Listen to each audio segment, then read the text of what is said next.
welcome to our second lesson to the introduction to religious tourism. And today we are going to define what religious tourism is. The purpose of this second course Qëllimi I këtij mësimi të dytë is to try to define the object of religious tourism është përpjekja për të përcaktuar objektin e turizmit religioz, because it is very important first to define what you want to study, what you seek to study, sepse së pari është shumë e rëndësishme që ju të përkufizoni atë që doni të studioni, pra atë që kërkoni të studioni, clarify the sectors that you need to search for and understand, të qartësoni sektorët të cilët duhet të hulumtoni dhe të kuptoni, because as we have mentioned a little bit on our first discussion in the previous course about religious tourism, sepse ashtu siç e kemi përmendur paksa në diskutimin ton në mësimin e parë në lidhje me turizmin religioz, there is an ambiguity and also a discussion what religious tourism is or what pilgrimage is, ka një paqartësi kuptimore, por dhe diskutim se çfarë është turizmi religioz dhe çfarë është pelegrinazhi, because many people believe that actually is the same thing. sepse të shumt janë njerëzit të cilët mendojnë që ato janë e njëjta gjë. So our goal is to clarify first what religious tourism is, Kështu që qëllimi ynë është që fillimisht të qartësojmë se çfarë është turizmi religioz, and in order to do this, we think it is better first to clarify the main components of this sector of tourism, dhe për ta arritur këtë, ne mendojmë se është e rëndësishme që të qartësojmë komponentët kryesor të turizmit, meaning first what religion is and then what tourism is. që do të thotë të qartësojmë njëherë çfarë është religioni dhe më pas çfarë është turizmi. Of course, we realize that even this, it is not very easy. Por gjithashtu ne kuptojmë që edhe kjo gjë nuk është shumë e lehtë. Because, for instance, about the definition of a religion, Sepse, për shembull, në lidhje me përkufizimin e religionit, there are many characteristics, different one, especially that attracted the attention of the researchers, të shumta dhe të ndryshme janë karakteristikat që tërhoqën vëmendjen e hulumtuesve, studiuesve, and even from the beginning of the scientific study of religion, there were some disputes and arguments about what religion is and how it should be studied. pati argumentime dhe debate se çfarë është religioni dhe se si duhet studiuar ai që në fillesat e studimit shkencor të religionit. No matter what, in order to define religion, it is better to start seeing what exactly we are studying. Megjithatë, për të përkufizuar religionin, ne duhet përcaktojmë fillimisht se çfarë saktësisht studiojmë. So, as a concept, there are many things that researchers try to explain about religion. Si koncept, të shumta janë gjërat që studiuesit përpiqen të përdorin për të përshkruar religionin. And we realized from our research that actually their focus was in one thing exclusively. There was not a holistic research. Dhe nga hulumtimi ynë ne kuptojmë që fokusi I tyre ishte specifikisht në një gjë të vetme, nuk ishte një hulumtim holistik. So they were describing either religious experience, Kështu që ata ose studionin përjetimin religioz, or religious ideas, the ose cults, rituals, idet religjioze ose ritualet kultin, religious art, religious traditions, artin religioz, traditat religjioze, the priests, people of faith in general, priftërinjt, njerëzit e besimit në përgjithësi, and of course, the main characteristic that we may find in several definitions of religion, the devotion or the faith to a higher being. dhe gjithashtu edhe konceptin që ne e gjejmë në shumë përkufizime për religionin, që është devocioni ose besimi në qenie të larta, më të larta. However, I believe it is better to clarify the way of work, the way of studying and defining religion in the past. Megjithatë, ne është mirë që ta qartësojmë mënyrën e punës për përkufizimin e religionit në të shkuarën.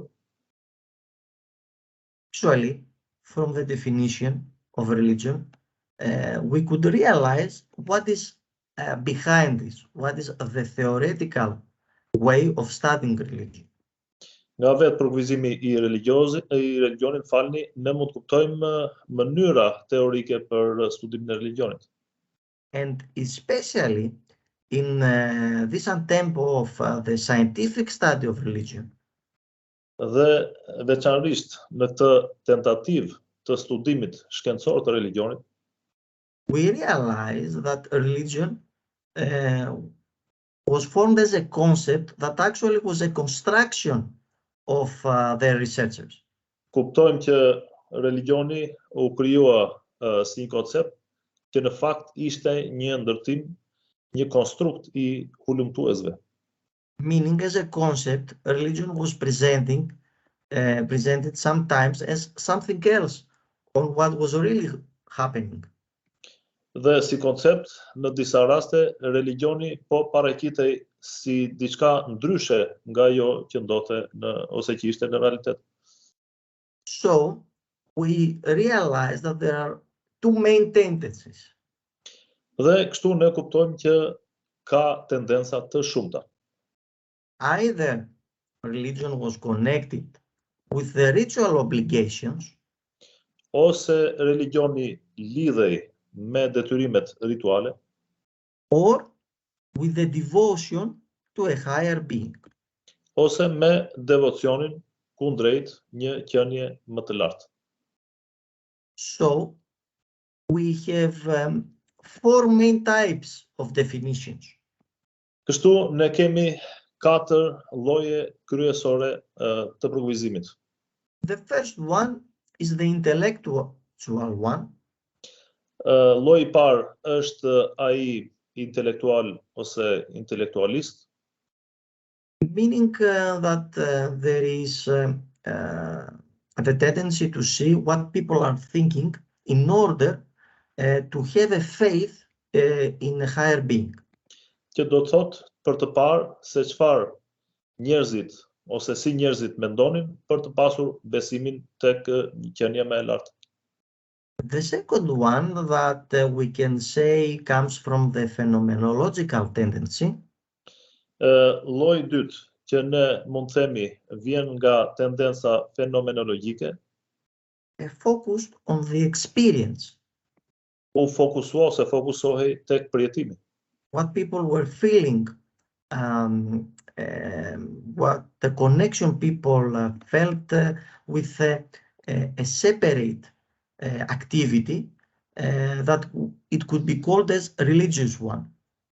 Lidhjen që njerëzit përjetonin në atë aktivitet më vete që mund të quhej ose konsiderohej si një aktivitet religjios. The third one has to do with sociology, meaning that the focus of the researchers were the social functions of society connected with religion. Dhe lloji I tretë ka të bëjë me sociologjinë, që do të thotë që hulumtuesit u morën me funksionet sociale, shoqërore në lidhje me religionin. And finally, the fourth one has to do more with symbolic tendencies, with the study of the culture, what meaning is hidden behind from the symbols that has to do with religion. Dhe lloji i katërt ka të bëjë me studimin e simbolikës në secilë kulturë, pra çfarë fshihej, cili është kuptimi që fshihej pas simboleve në një religion të caktuar. So let's see some of those definitions from representatives of those four tendencies. Të shohim këto përkufizime nga përfaqësuesit e këtyre tendencave. We can see the first three ones from famous researchers of the past, from the Victorian time. This is how they were called. First one is Max Müller. Shohim tre të parët, studiues para që nga koha viktoriane. I pari prej tyre është Max Müller. Saying that the religion is universal and is the belief in a divine being. Dhe I thotë që religioni është universal dhe është besimi në një qenie hyjnore. And then we have E.B. Tyler. Dhe më pas kemi Tylerin. Saying that religion is the belief in souls and spiritual beings.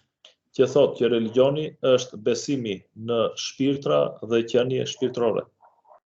And the famous James Fraser with his work, The Golden Bough.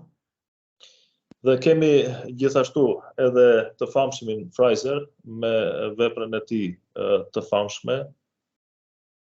Defining religion as a stage of the culture. Që përkufizon religionin si një stad të kulturës. Saying that the religious stage involves the pacifying of superhuman beings from the relationships that all human beings depend on. Dhe I thotë që stadi religioz përfshin paqësimin e qenieve mbi njerëzore nga marrëdhëniet që të gjitha qenë njerëzore varen. Then we have Emil Durkheim that presents the third tendency, sociology. Dhe kemi Emil Durkheimin, I cili paraqet tendencën e tretë atë sociologjike. Defining a religion, not the religion, defining a religion. I cili përkufizon një religion dhe jo religionin. As a system around the sanctuary that is a system of beliefs, practices, and social behaviors that unites individuals in a moral community. Si një sistem rreth shenjtërores, që do thotë një sistemi bindjesh, praktikash dhe sjelljes sociale, që bashkon individët në një komunitet etik moral. The fourth one is a non-representative of this phenomenological tendency. We're talking about Rudolf Otto. I katërti është një përfaqësues I njohur I tendencës fenomenologjike, I quajtur Rudolf Otto. That connects actually religion with another dimension, especially with the term numinous. Që religionin e lidh në fakt me një dimension tjetër, veçanërisht me konceptin numinus. And this extraordinary different experience generates feelings of fascination, mystery, and fear. Dhe ky përjetim I jashtëzakonshëm gjeneron ndjenja magjepseje, misteri dhe frikë. And we close with Clifford Geertz. Dhe ne e mbyllim me Clifford Geertzin, a famous representative of cultural anthropology. Përfaqësues me famë I antropologjisë kulturore. Saying that religion is a system of symbols that relate to the world, human relations, and ourselves. Që thotë që religioni është një sistem simbolesh që lidhen me botën, marrëdhënie njerëzore dhe veten tonë. Religious symbols denote a cosmological perception but also shape a way of life. Simbolet religjioze tregojnë një perceptim kozmologjik, por gjithashtu formsojnë një mënyrë jetese. Of course, we would like to share our own definition of religion in order to see how we combine some of the parts that we saw in the previous tendencies. Për të treguar disa nga aspektet që ne i pam në tendencat e mëparshme, sigurisht që edhe ne ofrojmë dhe ndajmë me ju përkuizimin tonë. The term religion can be defined as a system of beliefs and practices that relate to supernatural beings and are intended to organize and define the environment in which the religious community operates. Termi religion mund të përkufizohet si një sistem bindjesh dhe praktikash që lidhen me qenie të mbinatyrshme dhe që synojnë të organizojnë dhe të përcaktojnë mjedisin në të cilin komuniteti religioz vepron. So in this way, we try to combine also the sociological part, the intellectual part, and the system that has to do also with the focus on the culture science. Dhe në këtë mënyrë u përpoqëm që të përfshinim si aspektin sociologjik, atë intelektual dhe gjithashtu atë të shkencës kulturore. But till now, we have given so many tendencies and so many definitions of religion that at the end we need to ask a question. Deri tani kemi dhënë shumë tendenca të religionit dhe shumë përkufizime të tij, saqë në fund fare ngren pyetje. Is it possible to define the term religion? A është e mundur që të përkufizohet termi religion? Because here we are sharing some different opinions about Arnobius that says that the opinion constructs religion. Sepse këtu ndajmë mendime të ndryshme, si ai i Arnobit, që thotë që mendimi ose opinioni ndërton religionin. Or from Jonathan Smith that said that religion cannot be defined, but it can be defined with greater or less success more than 50 ways. Gjithashtu dhe nga Jonathan Smithi, i cili thotë që jo që religioni nuk mund të përkufizohet, por ai mund të përkufizohet me më shumë ose më pak sukses, në më shumë se 50 mënyra. Meaning that if we go outside the street right now and ask 50 different people, what do you think about religion, what the religion is, you may get 50 different answers. Që do thotë që nëse ju dilni në rrugë tani dhe pyesni 50 njerëz për të përkufizuar për ju religionin, ju mund të merrni 50 përgjigje të ndryshme. And this is happening because religion is attributed with the different characteristics, so it is obvious also from the scholars to find different perceptions. Dhe për shkak se religioni po atribuohej me karakteristika të ndryshme, është e qartë dhe e kuptueshme edhe nga hulumtuesit që përkufizimi do të ishte ndryshëm. So we realize that from one point there is a conceptual construction, of the term. Ne kuptojmë nga njëra anë ekziston një konstrukt konceptual të termit. And we realize that from a period of time when scientific study of religion started, Dhe ne kuptojmë gjithashtu që nga periudha e kohës kur filloi edhe studimi shkencor i religionit, ritual and faith that were the main characteristics of definitions, rituali dhe besimi që ishin edhe karakteristikat kryesore të përkufizimit, we realized that they started to faint and with the introduction of more characteristics that had to do with social construct and culture in general.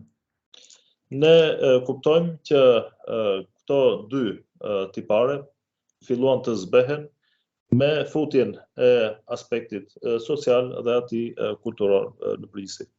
So, in the study or in the definition, the theological thought somehow departed. Kështu që në studim ose në përkufizim u largua pra aspekti theologjik. So, we can say that there is a construction of the term or of the definition from the scientific community. Ne mund të themi që ka një ndërtim ose një përkufizim nga komuniteti shkencor. It is a new concept that somehow ontology or this significant other of Otto was eliminated. Është një koncept ku ontologjia ose koncepti i tjetrit i Otos u eliminua. However, we need to mention that religion inside society was used as a way of segregation. Por ne duhet të themi që religioni brenda shoqërisë u përdor si një mjet ndarjeje. Especially from Western Christianity with those missionaries, it was used as a way of turning the way of thinking of people, and especially with colonialism. Veçanërisht me krishtërimin perëndimor, me punën misionare të tij, të cilët përmbysën mënyrën ose mentalitetin e njerëzve, dhe kjo sidomos nga kolonializmi. Unfortunately, it was used with ideological purposes, the study of religion or the study of society. Fatkeqësisht, studimi i religionit dhe studimi i shoqërisë u kryen me qëllime ideologjike. And in this way, we have a classification of people and the creation of the diapole us versus others.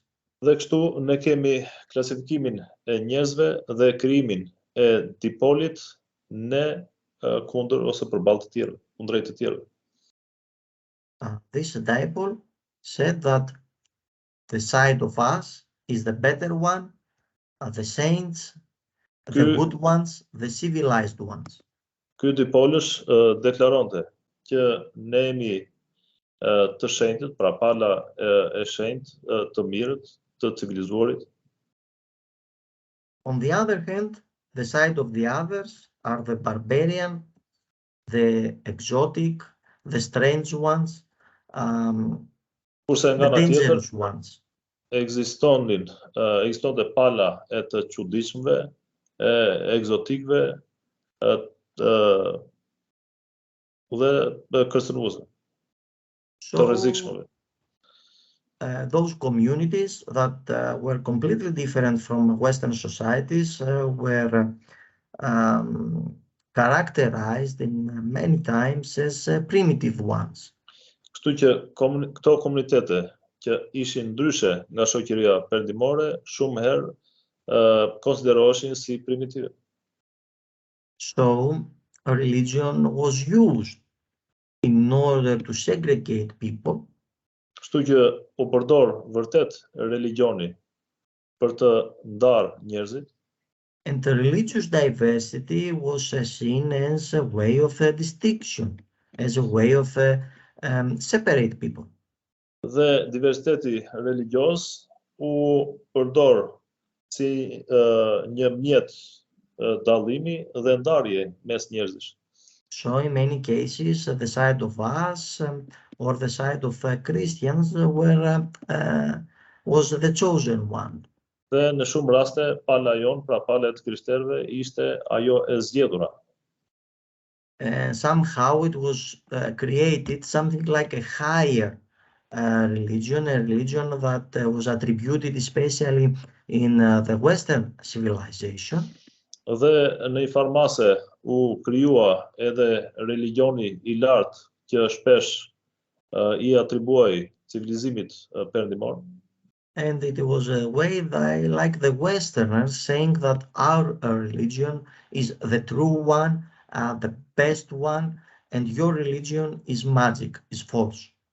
Dhe ishte si një mënyrë që perëndimorët të thoshin që religioni ynë është më I miri, më I vërteti, ndërsa juaj është I rrem. So in this way, it was created a concept. Religion as a concept was a concept of segregation, in dividing people, something that couldn't help this religious harmony and a connection between people. Dhe kështu u krijua ky koncept për religionin, pra një koncept I cili I ndante njerëzit dhe nuk linte vend për harmoni religjioze dhe për bashkimin e njerëzve. So instead of traveling to help people to know each other and exchange experiences, we had the opposite result of, at least at the beginning of this strange tendency. Dhe në vend që njerëzit të shkonin dhe të ndihmonin njëri tjetrin, ne kemi krijimin e kësaj tendence përplasje të çuditshme. However, we think that also with the help of tourism, as we are going to discuss on our last course, these differences can be excluded. Megjithatë, me anë të turizmit, siç edhe do ta shohim në mësimin ton të fundit, këto diferenca u shuan. Let's see now, since we finished with some basic things about religion, what religion is and or how it was used. Meqense ne mbaruam me disa gjëra në lidhje me religionin dhe se si u përdor ai. How we can define tourism? Tani ne mund të përkujtojmë turizmin. We can say there is an ambiguity and difficulty in many cases, as we are going to present, how to define tourism. Do të shohim që ka një paqartësi kuptimore dhe një problem në lidhje me mënyrën e përkufizimit të religionit. Të turizmit. A general presentation or definition could say that we have an act and the process of spending time away from home in pursuit of recreation, relaxation, and pleasure, while making use of the commercial provision of services. Një përkufizim I përgjithshëm do të ishte ky, pra që është veprimi dhe procesi I të kaluarit kohë larg prej shtëpisë në kërkim të rekreacionit, të qetësisë dhe kënaqësisë, ndërsa përdorim ofrimet komerciale të shërbimeve. However, we realize it is a modern product that came from what we discussed in the previous course, from the several traveling and pilgrimages around specific sacred or holy places around Europe. Por ne kuptojmë që këtu kemi të bëjmë me një produkt modern të asaj që diskutuam se rodhi nga udhëtimet ose pelegrinazhet në vendet shenjta rreth e qark Evropës. However, we would like to show some observations considering the attempt to define tourism so as to show this difficulty. Për të treguar problemin dhe vështirësinë e vërtet, ne duhet të shohim përpjekjen për ta përkuizuar turizmin. Because, for instance, at the beginning, we would like to share the opinion of Miller Morrison, saying that tourism is a difficult phenomenon to describe because all tourism involves travel. However, all travel is not tourism. Së pari duam të ndaj me ju përkufizimin e Millit dhe Morrisonit, që thonë që turizmi është një fenomen i vështirë për të përshkruar, gjithë turizmi përfshin udhëtimin, megjithatë jo çdo udhëtim është turizëm. Also, a very interesting opinion comes from Burns and Holden.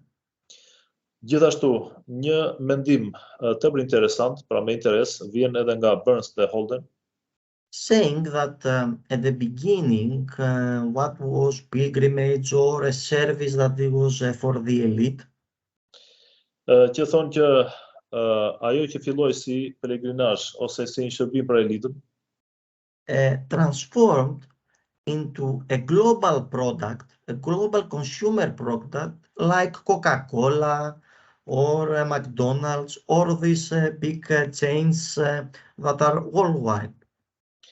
U kthye, transformua në një produkt konsumi global në të njëjtën mënyrë siç është Coca-Cola, McDonald's apo linja të tjera të njohura.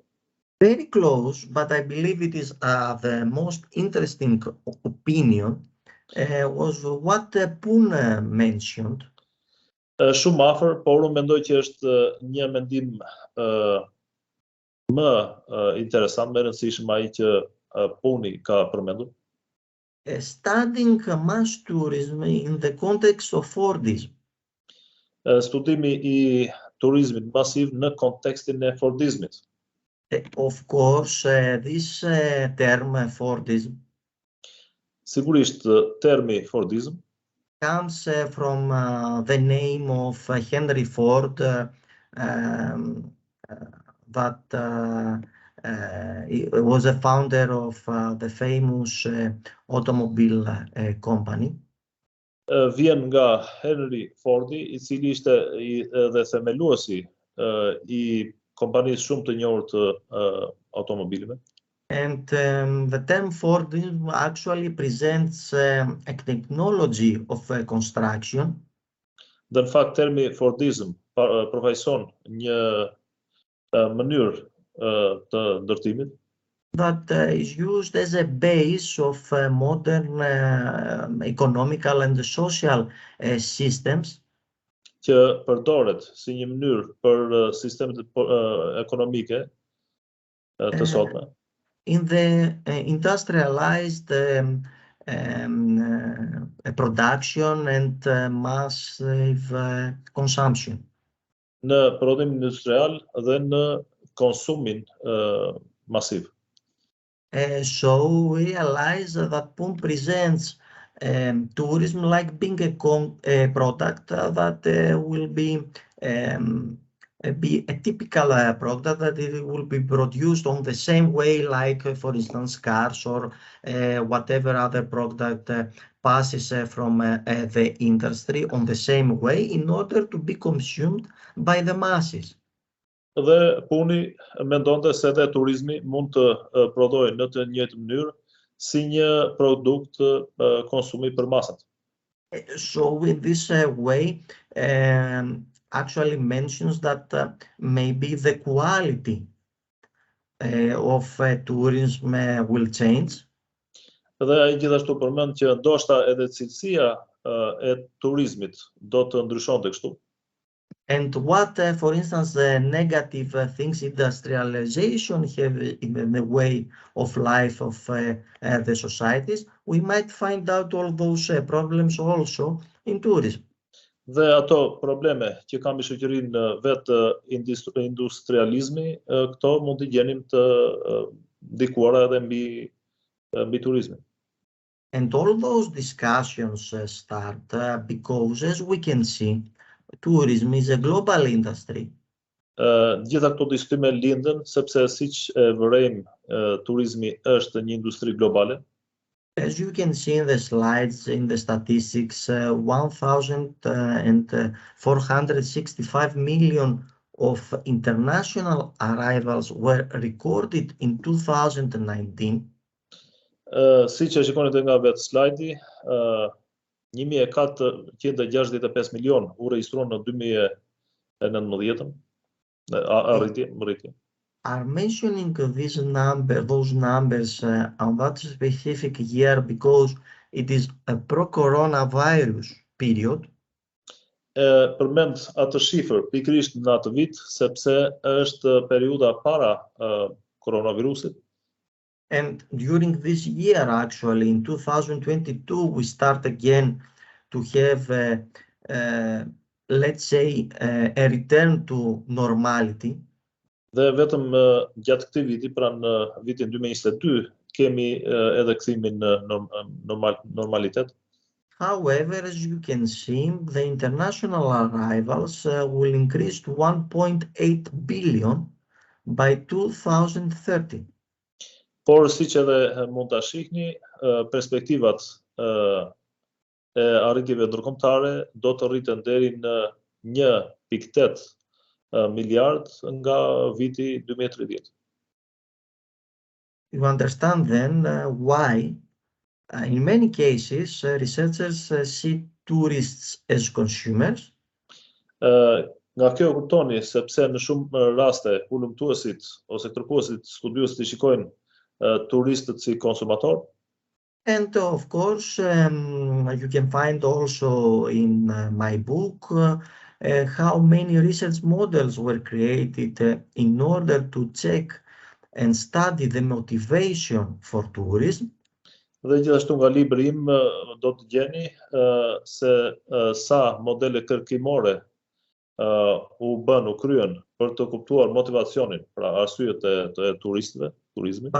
But also why it is very important to start thinking with this great transfer, why it is important to think that the protection of the environment should be one of the top priorities also of this industry. Dhe gjithashtu do të kuptoni që edhe mbrojtja e mjedisit duhet të jetë një nga prioritetet më të mëdha të kësaj industrie. Generally, there are researchers that are checking how to create new services in order tourists to have fun, to spend in a good way their leisure time. Në përgjithësi ka studiues që merren me krijimin e mënyrave të reja që turistët të kalojnë mirë kohën e lirë. Giving emphasis on the psychological aspect on this motivation for tourists. Duke I mshuar aspektet psikologjik të këtij motivacioni të turistëve. However, it's very important also to see how this industry will be sustainable with the protection of the environment as well. Dhe por megjithatë është rëndësishme të shihet se si kjo industri do të jetë e qëndrueshme, e vazhdueshme, duke I bashkangjitur ruajtjen e mjedisit. Since we have seen some basic aspects of religion and tourism, let's try to combine them and see what religious tourism is. Meqense I pam aspektet bazë të religionit dhe të turizmit, tani të gështojmë të dyja dhe të kuptojmë se çfarë është turizmi religioz. We have a perfect combination here. Këtu kemi të bëjmë me një gërshetim ose kombinim të përsosur.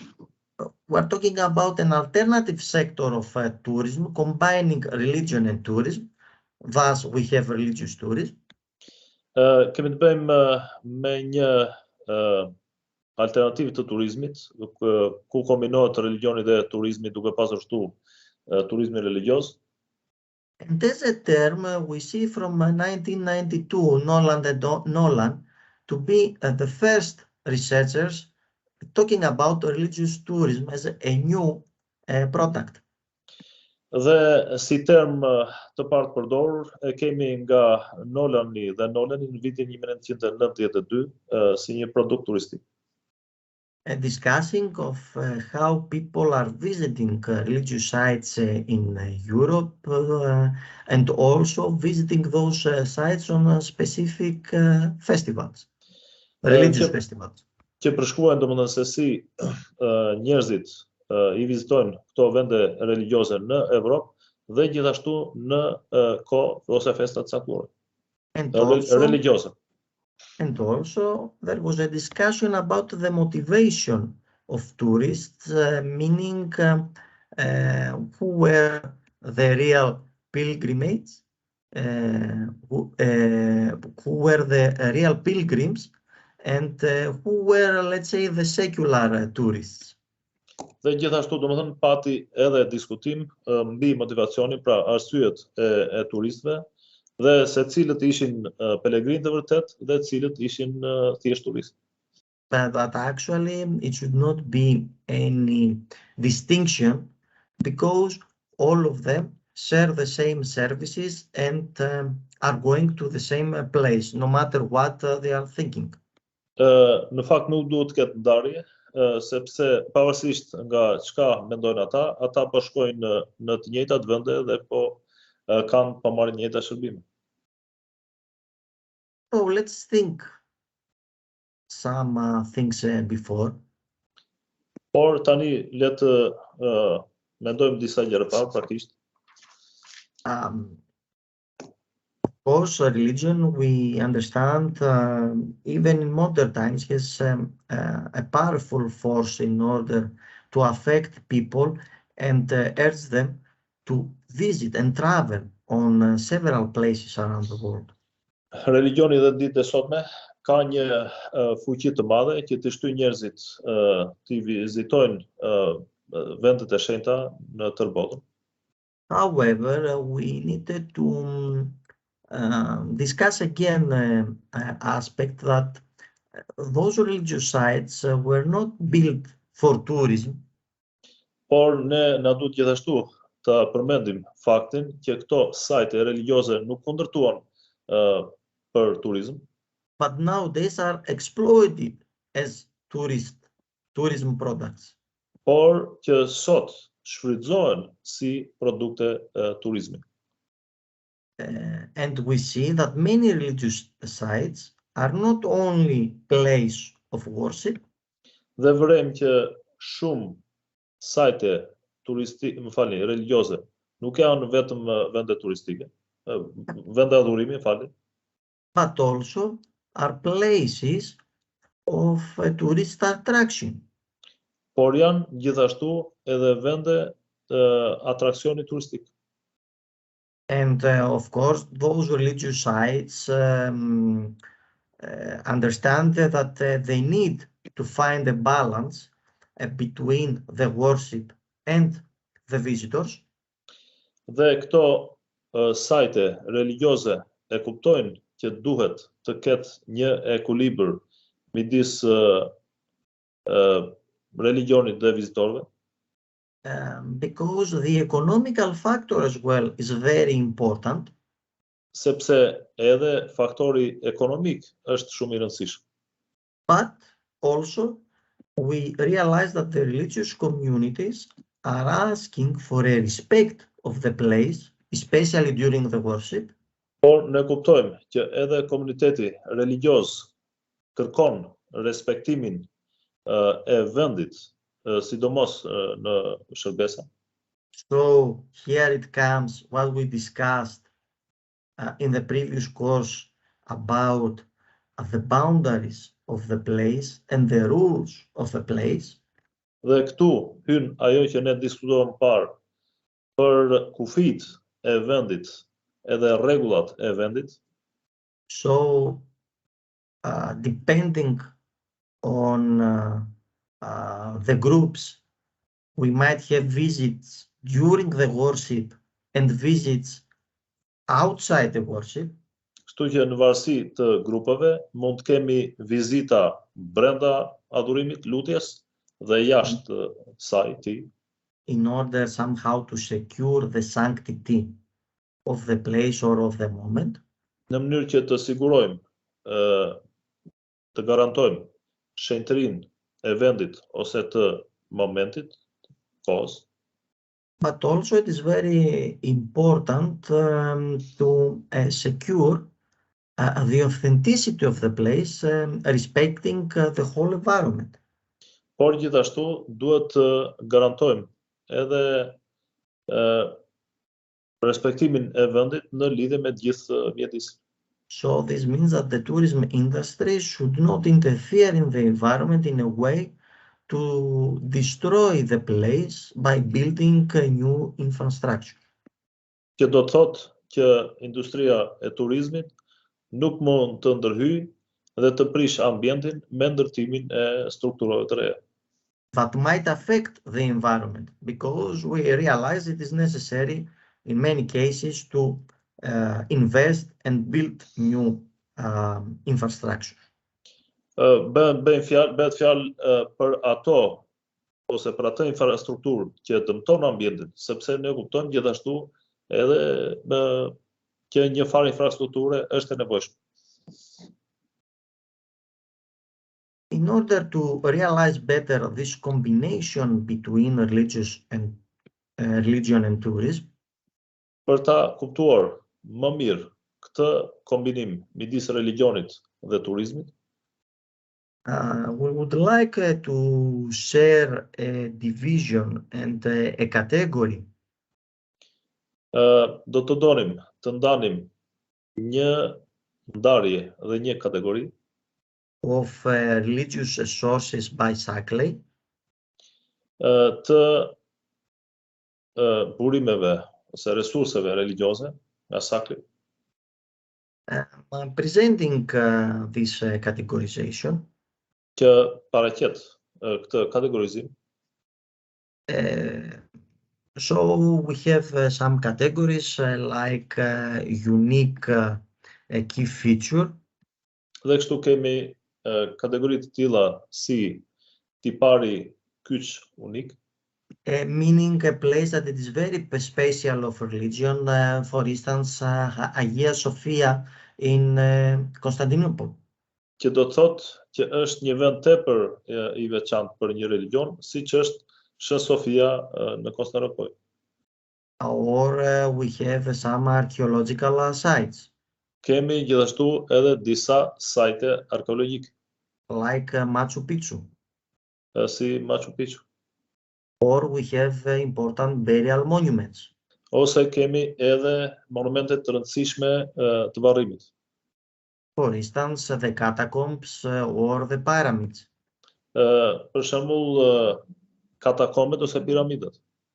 Or we have isolated temples and shrines. Ose kemi tempuj ose faltore të izoluara. An example we can give is Amritsar in India. Një shembull që mund të japim është Armiçari në Indi.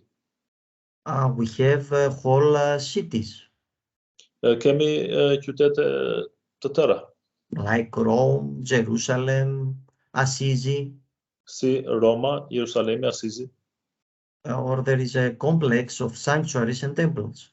ose ka dhe komplekse shenjtëroresh ose tempujsh. An example is Potala in Tibet. Një shembull është Potala në Tibet.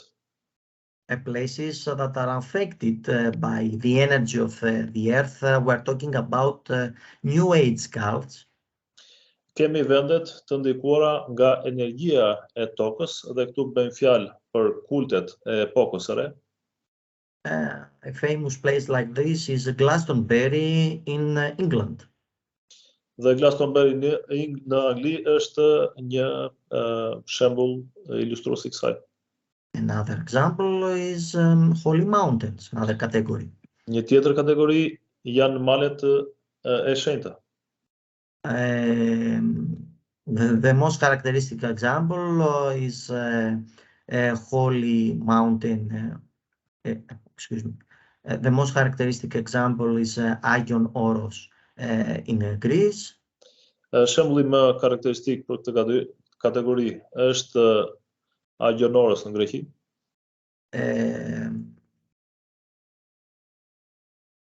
Mountain Fuji in Japan or Sinai in Egypt. Mali Fuji në Japoni dhe Sinai në Egjipt. We have also holy islands Kemi gjithashtu edhe ishuj të shenjtë, like Mont Saint-Michel in France, si Mont Saint-Michel në Francë.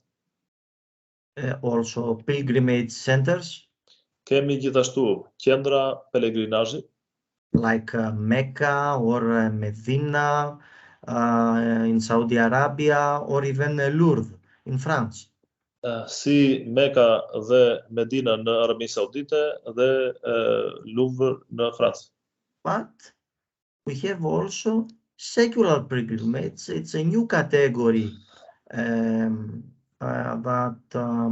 has many visitors. Por kemi gjithashtu edhe një kategori të re e cila ka shumë vizitor dhe kjo është pelegrinazhet shekullare, Like Holocaust places in Dachau or Auschwitz, si vendet e Holokaustit në Auschwitz, or the Monument of Peace in Hiroshima, Japan. ose monumenti i paqes në Hiroshima të Japonisë. But also we would like to share another category that combines religion with places. Por gjithashtu donim të ndanim edhe një tjetër kategori që gresheton religionin me vendet. Meaning that each religion have a very important place that it is very famous, and this religion is connected with this place. Që do të thotë që çdo religion ka vendin shumë të rëndësishëm për të dhe shumë është e lidhur me atë vend. This is a categorization that comes from Mazumbar and Manzubar. Dhe ky është një kategorizim që vjen nga Mazumbari.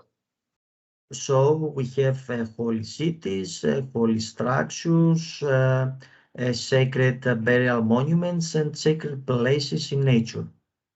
Kështu kemi qytetet e shenjta, strukturat ose ndërtesat e shenjta, monumentet e shenjta të varrimit dhe vendet e shenjta në natyrë.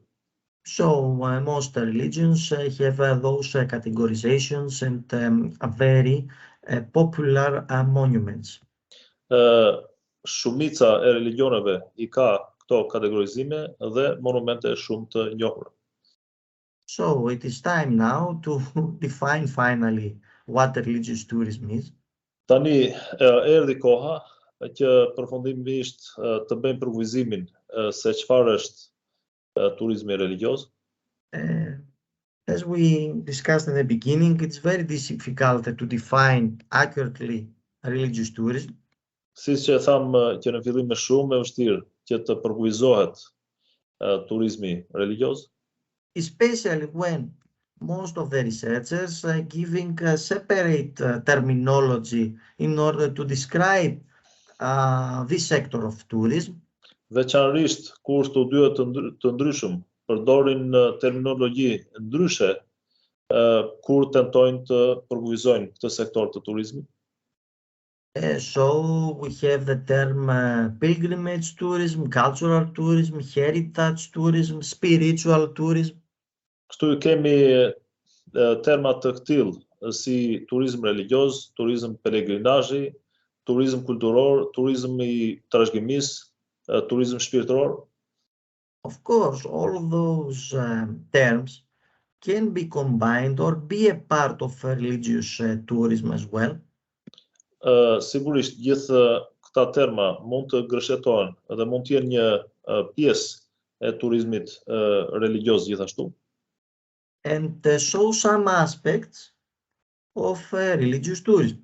Dhe të tregojnë, të paraqesin disa aspekte të turizmit religioz.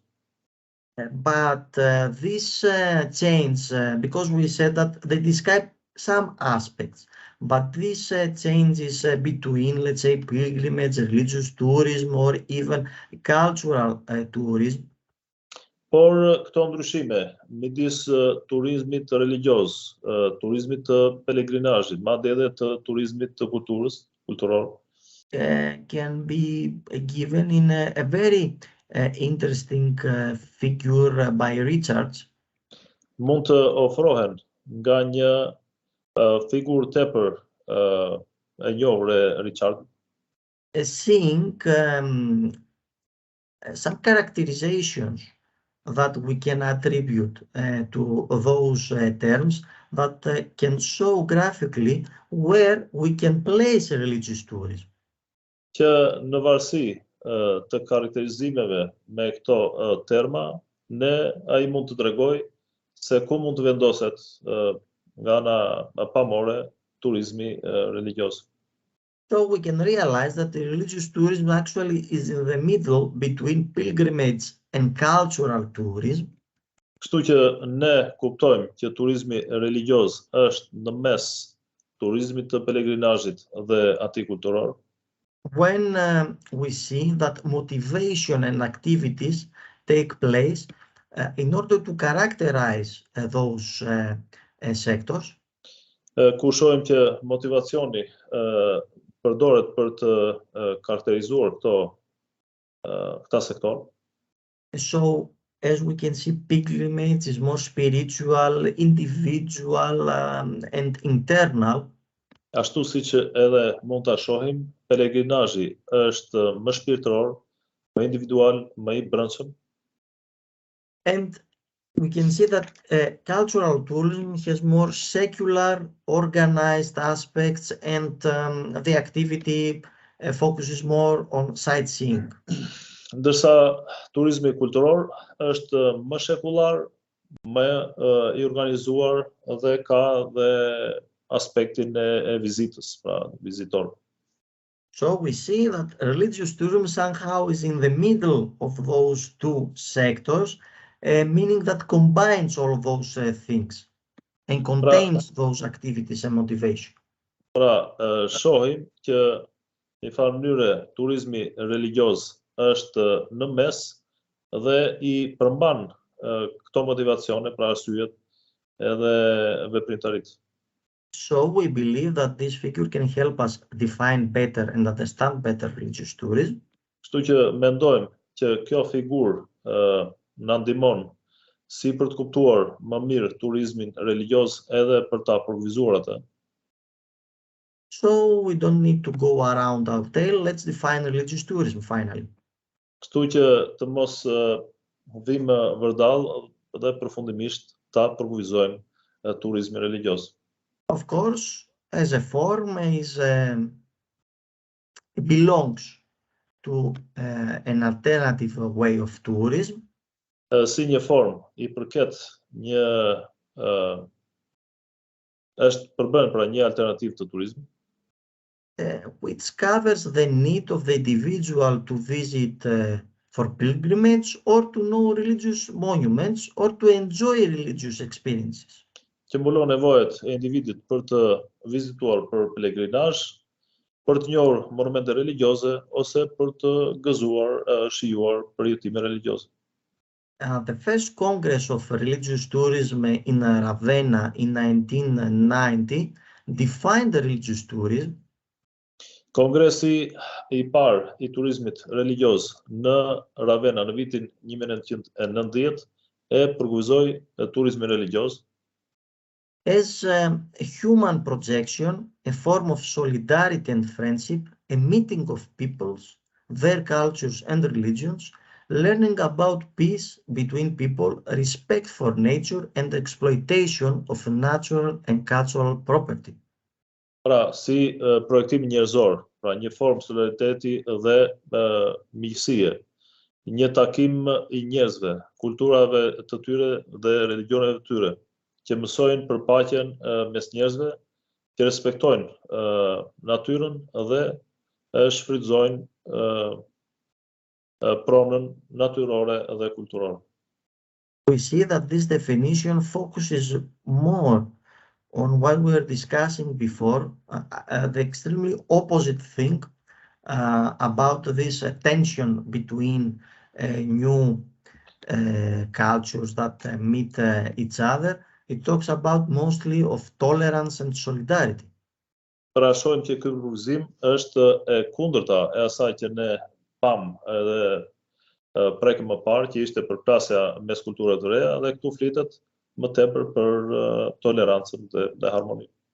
But we think that the World Religious Travel Association gives a more corporate definition and describes better what religious tourism is. Por ne mendojmë që shoqata e udhëtimit botror të religioz e përshkruan më mirë dhe më plotësisht turizmin religioz. As travel to religious destinations, travel to religious gatherings, travel with missionary and or humanitarian intentions, and travel with the intention of companionship, fellowship, and friendship. Si udhëtim në destinacione religioze, udhëtim në mbledhje religioze, udhëtim me qëllime misionare edhe ose humanitare dhe udhëtim me qëllimin e shoqërisë dhe miqësisë.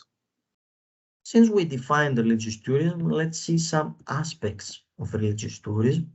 Meqense e përgjizuam turizmin religioz, le të shohim disa aspekte të tij. Somehow a motivation to visit a religious site. Në një farë mënyre motivacionin ose arsyet për të vizituar një sajt religioz. The first one is the faith of the tourist, the spiritual attachment to the destination. I pari është besimi i turistit, lidhja shpirtërore me destinacionin.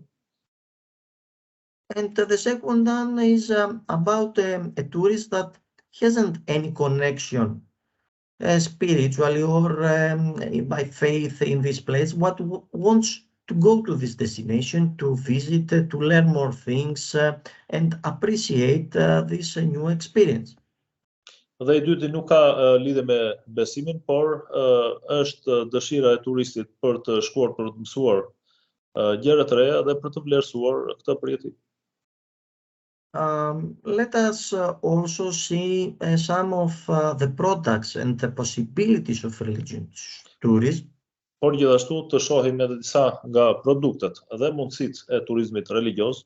This will help us even better to understand what religious tourism is and what can give as an experience to the visitor and to the tourist.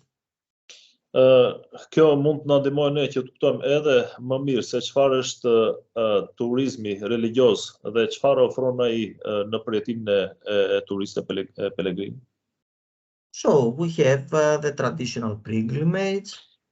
Kështu kemi pelegrinazhin tradicional, religious tourism, turizmin religioz, ecclesiastical tourism, turizmin kishtar, eklesiastik, religious events, eventet ose ngjarjet religioze. mission or voluntary tourism, Kemi turizmin e misionit ose vullnetar. retreats, Kemi tërheqjet ose mbylljet. student and youth activities, Aktivitete studentore dhe rinore ose rinore. cruises based on the religion and faith, Kemi udhëtimet mbështetur në religion ose besim. religions, routes, holidays, Kemi rrugët religioze, kemi ditët e festave.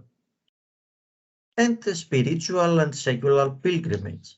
Dhe kemi gjithashtu pelegrinazhe shpirtëror dhe atë shekullar.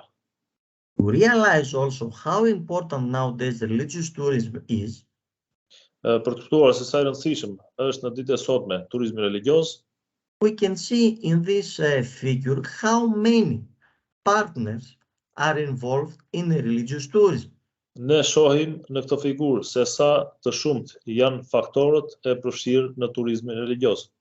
So we Partner. have the government, Kështu kemi qeverit, of course, religious communities, international organizations, kemi komunitetet religioze, organizatat ndërkombëtare, the host community, local authorities, kemi komunitetin pritës, autoritetin lokal, transport companies, kompanitë e transferimit, companies transport. that provide tourism services, kompani të cilat ofrojnë shërbime turistike, researchers, kemi hulumtues, and so other professionals that have to do with the private sector that help the development or the hosting of tourists. dhe kemi edhe shumë aktorë të sektorit privat, profesionistë të sektorit privat, të cilët ndihmojnë turizëm. And in the end, we would like to see the factors for affecting the development in religious tourism. Dhe në fund, do të dorim të shihnim faktorët që ndikojnë në zhvillimin në turizmin religioz. It is a categorization that comes from Ryan Griffin.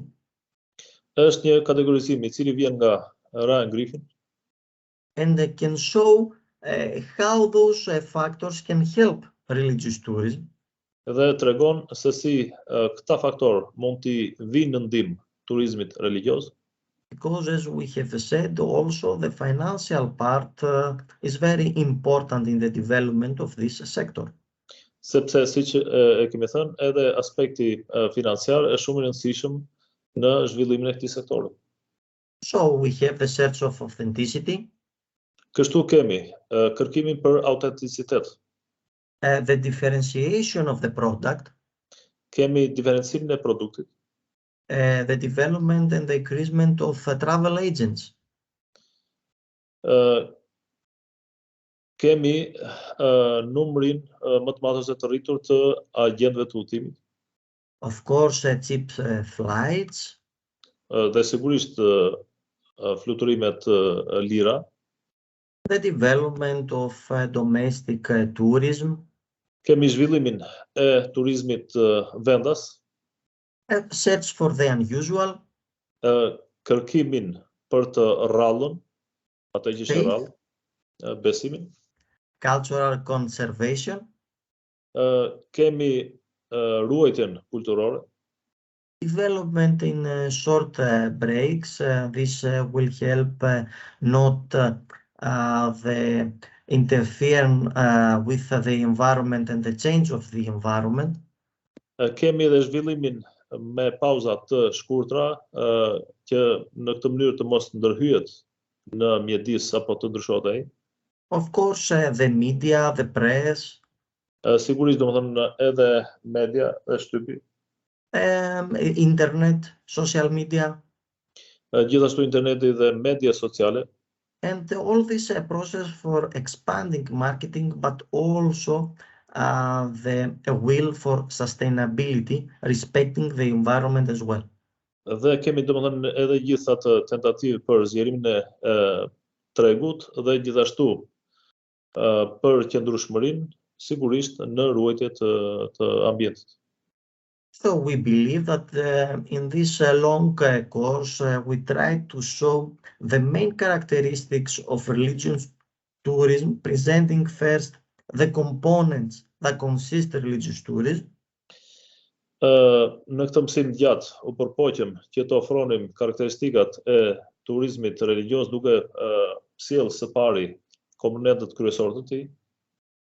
But also to see all those aspects, financial, social, and others that make religious tourism so much important in nowadays. Por prekim gjithashtu edhe këto aspekte të tjera ekonomik financiare që e bëjnë edhe më të rëndësishme në ditët e sotme të turizmit religioz. Thank you for your attention, and on our third course we are going to discuss about pilgrimage. Ju faleminderit për vëmendjen dhe në mësimin ton të tretë do të flasim për pelegrinazhet.